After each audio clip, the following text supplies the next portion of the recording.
Good morning, students. Let's start with our yesterday topic. Lecture third part 2.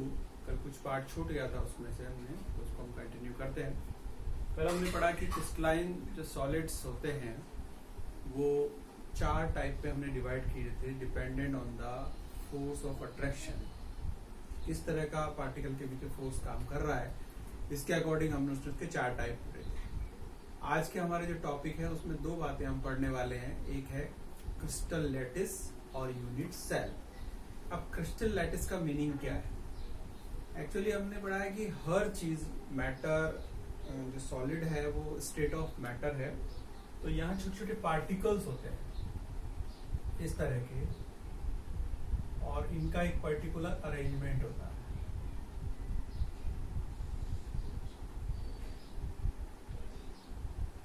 इस तरह से ये अरेंज होते हैं. और अब अगर हम इनको पार्टिकल्स को इस तरह से ज्वाइन करते जाए, इसी तरह हम नीचे बनाएंगे तो इस तरह की एक स्ट्रक्चर डेवलप होके आएगी.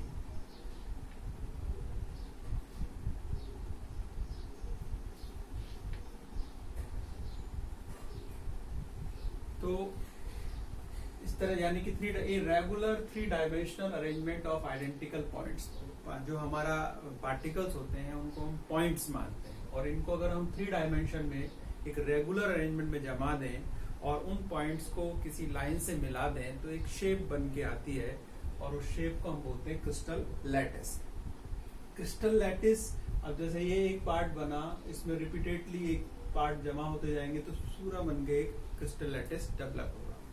और क्रिस्टल लैटिस का जो स्मॉलेस्ट पार्ट होता है वो कहलाता है यूनिट सेल. यूनिट सेल क्या है? A three dimensional group of lattice point that generate the whole lattice by translation. यानी कि यूं कहें हम कि जो क्रिस्टल लैटिस और यूनिट सेल दोनों एक ही तरह की चीज हैं. एक दीवार हमने बनाई है तो दीवार एक क्रिस्टल लैटिस है, और उसमें जो यूज हम ब्रिक्स को रिपीट कर रहे हैं तो वो एक तरह की यूनिट सेल्स. तो सबसे छोटा पार्ट, एक छोटा सा एग्जांपल मैं आपको बताना चाहूंगा कि जो मॉस्किटो नेट होता है हमारे घर में, मॉस्किटो नेट सबने देखा है, हम सब यूज भी करते हैं. इस तरह के पैटर्न्स उसमें लगातार लगे होते हैं. तो इस तरह की स्ट्रक्चर से वो पूरा एक नेट बन के आता है जो कि हमें मॉस्किटो से प्रोटेक्ट करता है. अब ये सारा पार्ट तो है क्रिस्टल लैटिस, और इसमें से किसी एक पार्ट को मैं उठा लूं, वो कहलाएगा यूनिट सेल. यानी जैसी ज्योमेट्री एक यूनिट सेल की होती है वैसी की वैसी ज्योमेट्री क्रिस्टल की डेवलप होके आती है. तो यहाँ जब ज्योमेट्री डेवलप करते हैं और इसके हर एक पॉइंट पे यहाँ पार्टिकल्स लगे हुए हैं जिनको हम लैटिस पॉइंट कहते हैं. लैटिस पॉइंट कहते हैं. लैटिस पॉइंट का मतलब अगर वो एटम से बना है तो एटम, आयन है तो आयन, मॉलिक्यूल है तो मॉलिक्यूल. इस तरह से एक लैटिस पॉइंट होता है, और इन लैटिस पॉइंट को जब मिलाते हैं किसी एक लाइन से तो ज्योमेट्री डेवलप करता है. नेक्स्ट जो बात है हमारी वो है यूनिट सेल के टाइप. यहाँ यूनिट सेल को दो पार्ट में डिवाइड किया गया है. एक हम cubic unit cell, three dimensional unit cell का एग्जांपल ले रहे हैं, और इसको दो तरह से हमने डिवाइड किया है. एक होते हैं प्रिमिटिव यूनिट सेल्स और दूसरे होते हैं सेंटर्ड यूनिट सेल. अब प्रिमिटिव और सेंटर्ड का मीनिंग क्या है? अब देखिए, ये स्ट्रक्चर को पहले हम समझेंगे कि यहाँ पर हमारे थ्री डायमेंशन ऐसे पार्टिकल्स अरेंज थे और हमने उनको लाइन से ज्वाइन किया तो एक क्यूबिक स्ट्रक्चर डेवलप हो गई जो कि हमारे एक यूनिट सेल का एग्जाम्पल है. अब यूनिट सेल को की पार्टिकल्स में कहाँ कहाँ फिक्स हैं, कहाँ कहाँ अरेंज हैं, इसके अकॉर्डिंग हमने दो पार्ट में डिवाइड किया है. पहला पार्ट है प्रिमिटिव यूनिट सेल्स और दूसरा पार्ट है सेंटर्ड यूनिट सेल. अब सेंटर्ड यूनिट सेल को फर्दर डिवाइड किया गया है हमने तीन पार्ट में. एक body centred unit cell, face centred, और एक होता है एंड सेंटर्ड यूनिट सेल. अब इनका फर्क हमको जानना है. देखिए, प्रिमिटिव जो होता है, प्रिमिटिव का मतलब ये है कि जैसे मैं एक एग्जांपल आपको दिखाऊं. ये मेरे पास एक चौक का डिब्बा है, ये भी थ्री डायमेंशनल स्ट्रक्चर है. 1 2 3 3 लाइंस में हमने पार्टिकल्स को इस लाइन में, इस लाइन में, इस लाइन में अरेंज किया, तो ये डिब्बे जैसी स्ट्रक्चर बनी जिसको हम एक यूनिट सेल मान सकते हैं। अब इस यूनिट सेल में हमको समझना है क्या क्या पार्ट है। देखो, एक ये है 1 2 3 4 5 6 7 8, ये क्या है? ये इसके कॉर्नर्स हैं। तो एक यूनिट सेल में, क्यूबिक में 8 कॉर्नर हो गए, 1 2 3 4 5 6 7 8। दूसरी बात क्या है? ये वाला जो पार्ट है 1 2 3 4 5 और 6, ये वाला पार्ट कहलाता है फेस। उसके अलावा ये वाला जो पार्ट बचा है 1 2 3 4 5 6 7 8 9 10 11 12 इसमें एजेस होते हैं। अब पार्टिकल कहाँ पर है? कॉर्नर पर है, फेस पर है या एज पर है? इससे उसका कंट्रीब्यूशन डिसाइड होता है यूनिट सेल में कि वो एक यूनिट सेल के अंदर कितने एटम्स या पार्टिकल्स आ रहे हैं। तो प्रिमिटिव सेल की अगर हम बात करें, यूनिट सेल की बात करें, तो यहाँ पर जो पार्टिकल्स होते हैं वो केवल कॉर्नर पे लगे होते हैं। कहाँ लगे होते हैं? कॉर्नर्स पे लगे होते हैं। सपोज ये मेरा यूनिट सेल और मैं इसमें एक पार्टिकल इमेजिन कर रहा हूँ, ये मेरा पार्टिकल। तो पार्टिकल कहाँ लगा है? एक यहाँ लगा है, एक यहाँ लगा है, यहाँ लगा है, यहाँ लगा है, यहाँ लगा है, यहाँ लगा है। इस तरह से इमेजिन कीजिए कि एक यूनिट सेल में कितने 8 कॉर्नर्स हैं, उन पे अगर केवल पार्टिकल है, बाकी किसी जगह नहीं है, तो उस तरह के यूनिट सेल को हम बोलेंगे प्रिमिटिव यूनिट सेल कहेंगे। दूसरा आता है सेंटर्ड। अब सेंटर्ड का मतलब हो गया कि इस बॉक्स के सेंटर में भी कुछ ना कुछ होना चाहिए, या यूं कह सकते हैं कि कॉर्नर पर तो होगा ही होगा, कॉर्नर के अलावा भी अगर उसमें कोई पार्टिकल है तो उसको हम सेंटर्ड यूनिट सेल की कैटेगरी में काउंट करते हैं। तो ये 3 तरह के होते हैं। एक है बॉडी सेंटर। बॉडी सेंटर्ड का मतलब ये हुआ कि कॉर्नर्स पे तो हमारे थे ही, ये कॉर्नर्स पे हमने लगा दिए हैं, कितने? 8 कॉर्नर्स। थोड़ा शेड कर देते हैं हम इनको।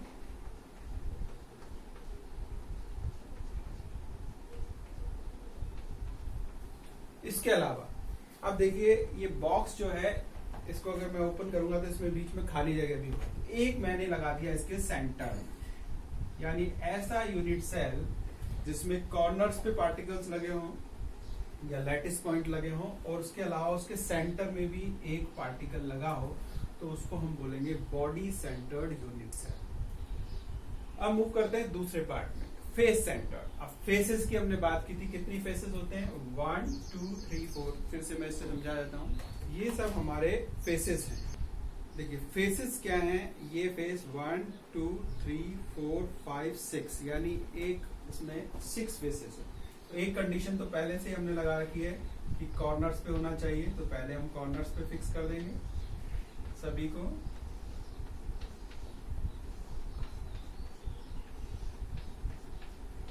अब हमें 6 लगाने। देखो, एक फेस ऊपर हो गया तो एक यहाँ आ जाए, एक फेस ये हो गया, एक यहाँ आ जाए, एक ये आ गया, 3 ये आ गया, 4।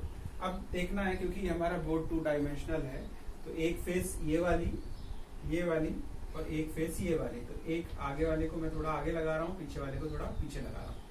अब इस तरह से ये कहलाएगा हमारा फेस सेंटर्ड। फिर से देख लीजिए कि यहाँ कॉर्नर पे सब जगह एक एक पार्टिकल है और साथ में एक एक फेसेस पे लगे हुए। ध्यान से समझना है, आगे जाके हम एक नई चीज हम पढ़ने वाले। अब दूसरा है एंड सेंटर्ड। एंड सेंटर्ड के लिए कंडीशन क्या है? एक कंडीशन तो कॉमन है कि कॉर्नर पे हमको लगाना ही है, कॉर्नर पे हम लगा देते हैं।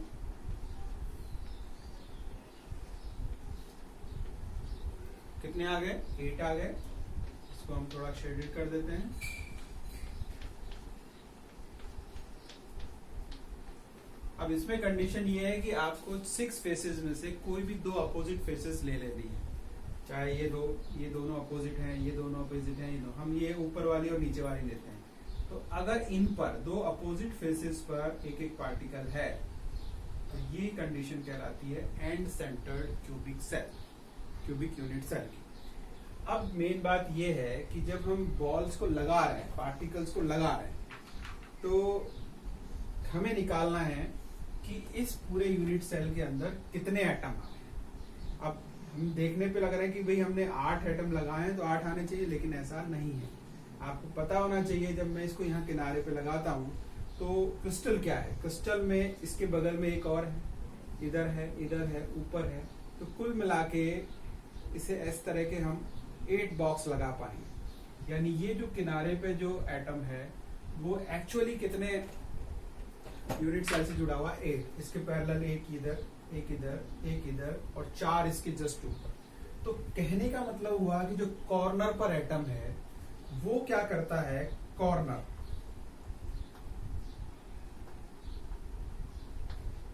कि उसमें एक यूनिट सेल में उसका 1/8 ही आता है, क्योंकि एक जो एटम है वो डिवाइड हो गया 8 पार्ट में। तो एक यूनिट सेल में कितना आ गया, 1/8।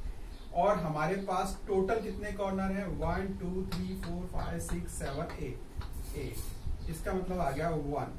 तो क्लियर हो गया, प्रिमिटिव यूनिट सेल में एक यूनिट सेल के अंदर जो शेयर ऑफ एटम आता है वो 1 आता है, यानी प्रिमिटिव यूनिट सेल में एक एटम होता है। इस तरह हम बॉडी सेंटर्ड के लिए भी हम काउंट कर सकते हैं। देखिए कॉर्नर हमारे 8 हैं, तो इसका हो गया 1/8 इंटू 8। क्यों लिया 1/8, क्योंकि एक पार्टिकल का 1/8 पार्ट ही इस यूनिट सेल में आ रहा है। टोटल कितने, 8 प्लस एक और हमारे पास इसका टाइप है। देखिए प्लस कौन सा है, एक पार्टिकल इसके सेंटर में है, तो पूरी तरह से इस यूनिट सेल में है, तो 1 ये हो गया। तो इसको सॉल्व करेंगे, 1 + 1 इसका मतलब हो गया 2।